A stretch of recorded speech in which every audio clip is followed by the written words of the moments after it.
2 years ago, I was sitting at my kitchen table on a Thursday night, surrounded by things I had bought that afternoon from Target. A set of scented candles I did not need. A throw pillow to replace a throw pillow that was perfectly fine. A kitchen gadget still sealed in its box, sitting next to a different kitchen gadget I had bought 3 months earlier and never opened. My credit card statement for that month showed $4,100 in charges. My savings account showed $812. I was earning $63,000 a year. I had been earning a professional salary for 6 years, and I had $812 to show for it. I was not a reckless person. I did not gamble. I did not have an expensive addiction. I paid my bills on time. I did not buy things I could not technically afford. I just bought things constantly, automatically, the way most people in America buy things, which is without ever pausing to ask whether the purchase was actually making my life better or just making it look better to the version of myself I imagined other people were watching. There is a concept in Japan that has no direct English translation. The word is satsamashi. It means modestly reserved, and in Japanese culture, it is a deep compliment. The quieter you live, the more respected you are. Wealth in Japan is something to be hidden, not displayed. Showing off your money is considered tasteless. Managing it carefully is considered honorable. In America, the opposite is true. We have built an entire economy around the performance of wealth. The new car that announces your promotion, the kitchen renovation that signals you have arrived, the wardrobe that communicates your tax bracket before you say a word. We celebrate the display. We fund it with debt, and we call it success. While our savings accounts sit at $812, and we try not to think too hard about what that number means. I did not change my income. I did not start a side hustle. I did not cancel every subscription or stop eating out entirely. I just changed the philosophy underneath my spending, not the tactics, the operating system. In 12 months, I went from $800 in savings to over $19,000 on the same salary in the same apartment at the same job. This video is about that operating system. 5 Japanese philosophy shifts that create more financial margin than any budget app, any spreadsheet, or any 30-day spending challenge ever will. Because tactics change behavior for 30 days. Philosophy changes it for life. Let me start with a number that explains why these shifts matter more than any single tactic ever could. According to the Bureau of Economic Analysis, the personal savings rate in America sat at approximately 4.5% as of early 2026. That means the average American keeps 1.5 cents of every after-tax dollar they earn. According to YouGov data from the same year, 47% of Americans enter 2026 without any budget at all. Not a bad budget, no budget. And among people who do budget, the majority use apps that automate the tracking so completely that the brain never has to consciously process a single purchase. The app does the work. The brain stays asleep. The spending continues. Japan's household savings rate, supported by cultural habits passed down through generations, averages closer to 15 to 20%. Not because Japanese households earn more. In fact, median household income in Japan is lower than in the United States because the relationship with money is fundamentally different at the philosophical level. The behaviors follow from the beliefs, and the beliefs are the 5 things I am about to describe. The first shift is Mottainai. It is a Japanese concept that carries the weight of deep moral discomfort when something useful is wasted, undervalued, or discarded before its time. The closest English translation is something like what a waste or what a shame. But neither captures the emotional register. In Japanese culture, Mottainai is not a neutral observation. It is a feeling, a reaction of genuine regret that arises when you watch perfectly good food get thrown away. When you see an appliance replaced that could have been repaired. When you notice clothes donated not because they are worn out, but because the owner simply grew tired of them. America has no equivalent word, and I think that absence is expensive. According to the USDA, American households waste approximately 30% of the food they purchase. That translates to somewhere between $1,500 and $2,100 per household per year thrown directly into the garbage. According to the EPA, Americans discard approximately 12 meters of textiles per person annually. Most of it still wearable. We replace smartphones on a cycle of every 2 to 3 years when the devices are engineered to function for 4 years or more. We replace furniture when we move instead of taking it with us. We discard appliances when they malfunction rather than repairing them because the repair feels inconvenient and the replacement feels like a fresh start. Every one of these patterns has a dollar cost that most people have never calculated. My friend Janelle, a marketing coordinator earning about $55,000 a year in Atlanta, did the calculation after I walked her through the Mottainai framework. She discovered she was wasting approximately $40 a week in food alone. That is $2,080 a year from her refrigerator. She had never thought of her grocery habits as a wealth problem. She thought of food waste as a lifestyle inconvenience. Slightly embarrassing, not financially consequential. $40 a week, invested at 8% over 25 years is approximately $186,000 from one habit, from paying attention to what goes in the trash. When I started practicing Mottainai, the first thing I did was a waste audit. For 1 week, I photographed everything I threw away from my kitchen. The results were genuinely uncomfortable. Half a bag of spinach, leftover rice I'd forgotten about, yogurt that had expired, a rotisserie chicken I had bought optimistically and eaten only half of. I was performing competence and discarding the evidence of my actual behavior. Within 3 months of practicing Mottainai seriously, my food waste dropped by more than 70% and my grocery bill dropped by roughly 30% without eating differently. But Mai extends far beyond food. In Japan, there is a practice called kanugi, where broken pottery is repaired with lacquer mixed with gold or silver rather than being discarded. The repair is not hidden, it is celebrated. The crack becomes part of the object's history. The imperfection becomes its most distinctive feature. Apply that philosophy to every category in your life.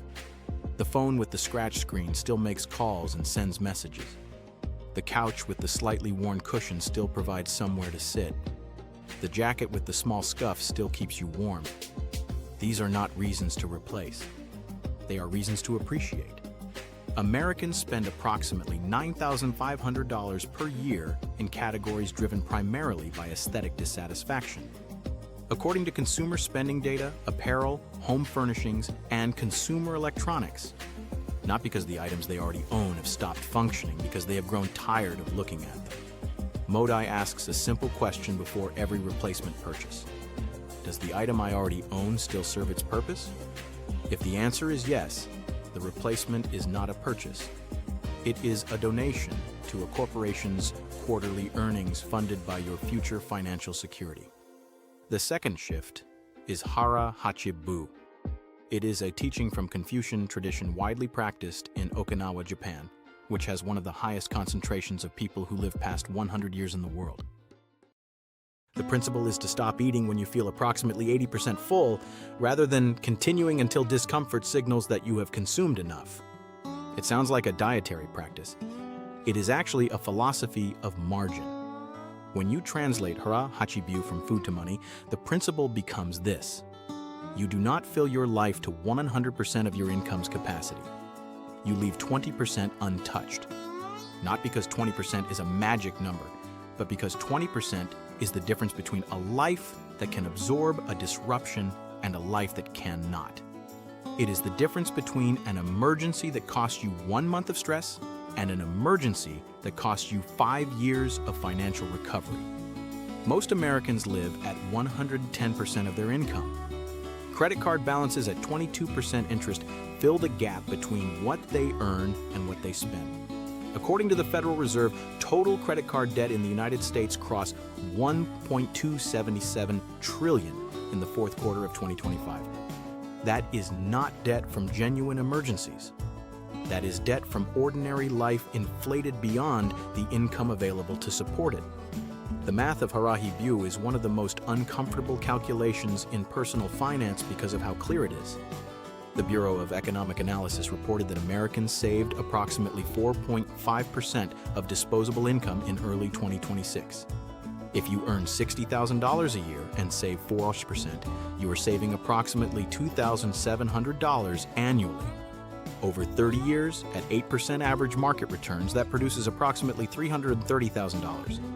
If you practice Hachi and save 20% of the same $60,000 income, you are saving $12,000 annually over 30 years at the same 8% return. That produces approximately $1.47 million. Same salary, same market, same 30 years. The only variable is the percentage of income you chose to leave untouched. My colleague Darnell, an IT support specialist earning about $70,000 a year in Charlotte, started applying Hara Hachi to his finances 18 months ago. He sat down with his take-home pay, calculated 80% of it, automated a transfer of the remaining 20% on the morning after each paycheck arrived, and committed to living within what remained. In the first month, he found the constraint noticeable but manageable. By month 3, his spending had reorganized itself around the available amount without him making any dramatic sacrifices. By month 12, he had saved and invested just over $13,000. His previous annual savings total across the prior 3 years combined was less than $4,000. The constraint was not deprivation, it was structure. And structure, it turns out, is what most people are actually missing, not income. Hara Hachi in Japan is not taught as a financial strategy. It is taught as a form of respect. Respect for the food you are eating because you do not waste it through overconsumption. Respect for your body because you do not burden it unnecessarily. Respect for your future self because you leave something for tomorrow instead of consuming everything today. Applied to money, that last sentence is the one that changes everything.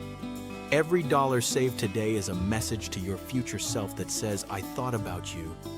I left something for you. I did not consume it all. The third shift is Wabi-Sabi. It is the Japanese aesthetic philosophy of finding beauty in imperfection, impermanence, and incompleteness. The cracked bowl that still holds soup. The wooden table with scratches that tell the history of 100 family dinners. The garden that looks beautiful precisely because it was not symmetrically manicured. In America, imperfection is a reason to replace. A scratch on your phone screen means a new phone. A scuff on your shoes means new shoes. A slightly faded couch means it is time to browse furniture sites at 11 at night because you deserve better.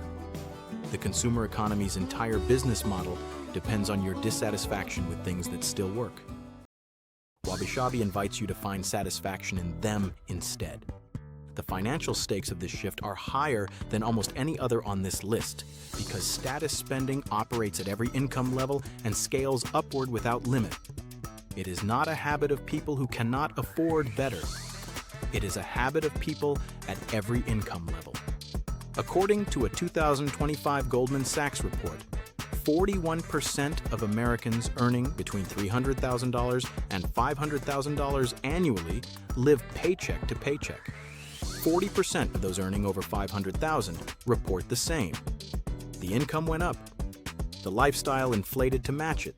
The financial margin disappeared the same way it disappears for someone earning $40,000. The pattern is not a poverty problem. It is a philosophy problem. Real wealth does not look like wealth from the outside.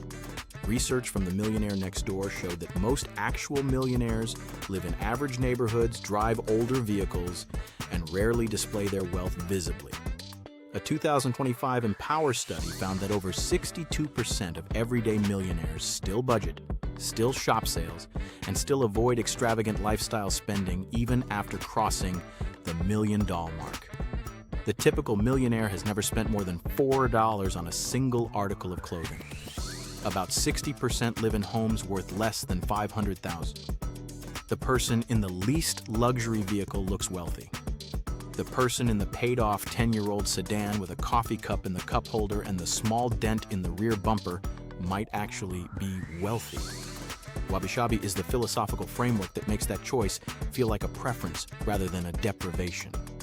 When you genuinely find the slightly worn thing beautiful, when you genuinely see the paid-off practical vehicle as the superior choice and not the compromise, the status spending stops feeling like something you're resisting, stops feeling appealing at all. Consider the math of a single status purchase. The average new luxury vehicle costs approximately $65,000. The average reliable non-luxury vehicle costs approximately $32,000. The difference of $33,000 invested at 8% over 25 years is approximately $227,000. That is the price of the badge, not the vehicle. The badge, the sentence, the car purchase is designed to make other people say about you. $227,000 of future wealth exchanged for a reaction from people who will forget what you drove within a week of seeing it. Wabi-Sabi reorients the question. Instead of asking, "What will this purchase make people think of me?" it asks, "What does this purchase actually do for my life?" When the two questions are answered honestly side by side, most status purchases dissolve immediately. The $32,000 reliable vehicle gets you to the same places, parks in the same spots. It carries the same passengers. It simply does not purchase the sentence. And it turns out the sentence is astonishingly expensive. The fourth shift is Kaizen. It is a Japanese business philosophy adopted globally as a manufacturing principle that focuses on continuous small improvement over dramatic overhaul. The core insight is that large, sudden changes trigger resistance and rarely survive contact with real life. Small, consistent changes accumulate unnoticed until they have produced results that large changes could never achieve. Most financial advice is Kaizen's opposite. It is dramatic. It says, cut your spending by 50% in January. Cancel everything. Cook all your own food. Stop buying coffee. Stop buying anything that is not a necessity. The advice is not wrong, technically. It just fails consistently in practice because it triggers the brain's threat response. Research in behavioral psychology shows that the amygdala, the brain's fear center, activates when large changes are introduced. It perceives dramatic lifestyle shifts as threats to security and generates resistance proportional to the size of the change. Most people who radically cut their budget in January have abandoned the attempt by March. Not because they lack discipline, because the approach was neurologically designed to fail. Kaizen flies under the amygdala's radar. A 10% reduction in restaurant spending this month is not perceived as a threat. It is barely perceived at all. A 1% increase in your retirement contribution next month requires almost no psychological adjustment. Canceling one subscription the month after that is a 20-minute task with no emotional weight. But 12 months of Kaizen, 12 months of change, is small enough that none of them individually feels significant. Produces a financial life that is unrecognizable from where it started. With Kaizen, he did something different. In month 1, he reduced his food delivery spending by exactly 10%, not 50%. 10. In month 2, he called his internet provider and asked for a lower rate. He received 1. The call took 14 minutes and saved him $31 a month. In month 3, he canceled one streaming service he had not opened in 6 weeks. In month 4, he increased his 401k contribution by 1 percentage point, which reduced his take-home pay by about $45 per paycheck, an amount he did not miss because the change was too small to feel. 12 months later, Tomas's savings rate had moved from approximately 3% to just over 17%. He had not experienced a single month of the grinding deprivation that had ended every previous attempt. He genuinely could not identify a single specific sacrifice that had made his life worse. The Kaizen changes had been too small individually to register as loss. Cumulatively, they had changed everything. The mathematics of Kaizen compound the same way investments do. A 1% monthly improvement sustained for 12 months does not produce a 12% improvement. It produces a 12.7% improvement sustained for 5 years. 1% monthly improvement does not produce a 60% improvement. It produces a results profile that is geometrically different from where it started. The math is not the point. The point is that small, consistent inputs compound in ways that large, intermittent inputs cannot replicate because large inputs do not survive long enough to compound. The fifth shift is Chokin. In Japanese, the word means savings. Bayo. But in Japanese financial culture, it represents something more specific than the act of saving money. It represents the sequence, the order of operations by which money moves through a life. The typical American sequence is this: earn, spend, hope something remains. Save whatever is left over, which is almost nothing, because spending always expands to fill the income available. Parkinson's law was originally about time. Work expands to fill the time available for its completion. Applied to money, the principle is equally reliable. Spending expands to fill the income available for its consumption. When saving comes last in the sequence, there is nothing left to save. Not because the income is insufficient, because the sequence is wrong. Chokin reverses the sequence. Earn. Save first. Spend what remains. When saving happens before spending begins, the spending must organize itself around what is available.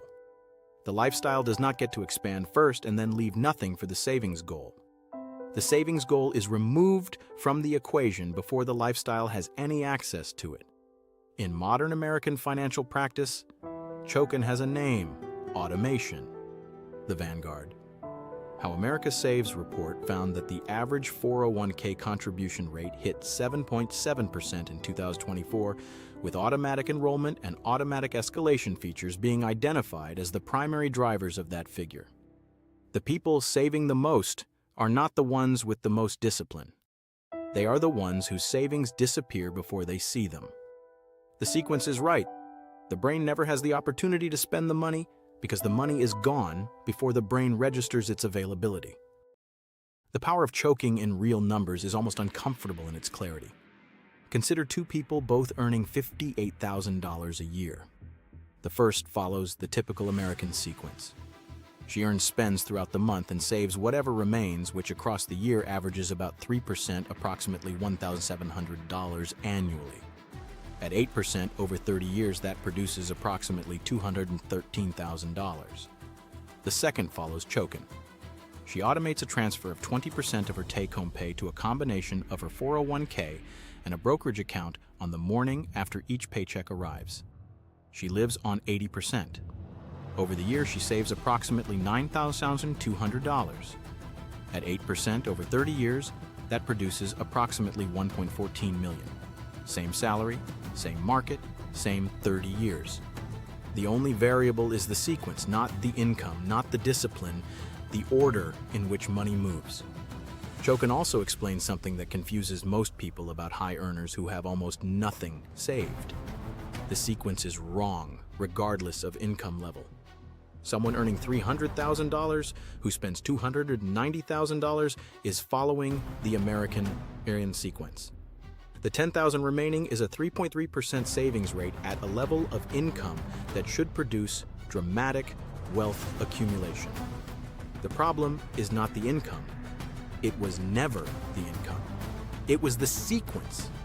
Japan's credit card culture reflects Chokin at a structural level. The vast majority of Japanese credit cards are set to automatically pay the full balance monthly by default. Carrying a revolving balance, paying interest month after month on spending that has already been consumed is culturally unusual in Japan. In the United States, according to Bankrate's 2025 data, 36% of credit card holders earning $100,000 or more carry a balance from month to month. The income is not the problem. The sequence is the problem. Let me bring you back to the kitchen table, the throw pillow, the unopened kitchen gadget, the $4,100 credit card statement sitting beside $800 in savings. The woman sitting at that table did not need a budget app. She did not need a 30-day spending challenge. She did not need to cancel everything and eat rice and beans for a season. She needed a different operating system. She needed Mottainai to replace automatic replacement with conscious appreciation. She needed Hara to replace 100% spending with 80% spending and leave the rest untouched. She needed Wabi-Sabi to replace status spending with genuine satisfaction in what she already had. She needed Kaizen to replace dramatic failed overhauls with small, sustainable improvements that compounded quietly month after month. And she needed Chokin to reverse the sequence so that saving happened first automatically before spending had any access to what was supposed to be saved. 12 months later, the savings account showed 19,000 and change. Not because the income had changed, not because she had suffered through deprivation, because the philosophy underneath the spending had changed. And once the philosophy changes, the behavior follows without requiring willpower to sustain it. The personal savings rate in America is 4.85%. The Japanese cultural default targets 15 to 20. The distance between those two numbers is not an income gap, it is a philosophy gap. And philosophy, unlike income, is entirely within your control, regardless of what you currently earn. Here is what I want to leave you with. Every one of these 5 shifts is available to you this week. Mottainai costs nothing. It just asks you to photograph what you throw away for 7 days and look honestly at the result. Hara Hachi costs nothing. It just asks you to calculate 80% of your take-home pay and automate the rest somewhere you cannot casually access it. Wabi-Sabi costs nothing. It just asks you to look at the things you already own and ask whether they still serve their purpose before you open another browser tab to replace them. Kaizen costs nothing. It just asks for one small financial improvement per month, not 51. And Chokin costs nothing. It just asks you to change the order in which money moves through your life so that the future gets its share before the present consumes everything available. None of these are tactics. They are the beliefs that produce the tactics automatically without effort, without willpower, and without the grinding discipline that budget apps demand and almost nobody sustains. Japan has been building quiet, lasting wealth through these 5 principles for more than a century. The philosophy survived world wars, economic recessions, natural disasters, and cultural transformation. Not because it is sophisticated or complicated, because it is built on something deeper than tactics. It is built on a fundamentally different relationship with money, with consumption, and with the question of what wealth is actually for. The goal was never to look rich. The goal was to be free. And freedom, it turns out, is very quiet.